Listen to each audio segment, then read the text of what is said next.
صبح بخیر دوستوں، معلومات کا وہ خزانہ جو سارا دن آپ کو مسکراتا رکھے۔ آپ بھی اسمائل کلب کا حصہ بنیں اور مسکراتے رہیں۔ تازہ ترین خبروں میں سیاست پر بیان بازی جاری ہے۔ پشاور کے ایک شاپنگ پلازا میں اگ لگ گئی۔ پنجاب کے میدانی علاقوں اور اسلام آباد میں شدید دھند کا سلسلہ جاری۔ اسرائیل نے دمشق پہ حملہ کیا ہے اور سعودی عرب نے حوثیوں کے حملے پہ تشویش کا اظہار۔ عالمی منڈی میں سونے چاندی اور تیل کی قیمتیں برقرار ہیں لیکن بڑھ سکتی ہیں۔ پاکستان میں بھی کوئی نمایاں تبدیلی نہیں۔ کاروباری ہفتے کے پہلے دن ڈالر 280 روپے پہ برقرار۔ منفی خبروں کے اختتام کے بعد سٹاک ایکسچینج میں بہتری کے اثر۔ مرغی اور انڈے کے قیمتوں میں بھی کوئی تبدیلی نہیں۔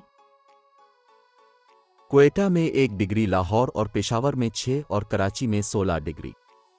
پنجاب اور اسلام آباد میں شدید دھند دکھائی دے رہی ہے جو پاکستان سے بنگلہ دیش تک پھیلی ہوئی ہے۔ زمین اپنے کناروں سے گھٹتی چلی آ رہی ہے، قرون کی بات سائنس نے بھی تصدیق کر دی۔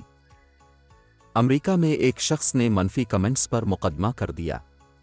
ایک لڑکی درزی کی دکان پر گئی اور بولی یہاں گلے ملتے ہیں۔ وہ بولا بسم اللہ، اب کہتی ہیں تو مل لیتے ہیں۔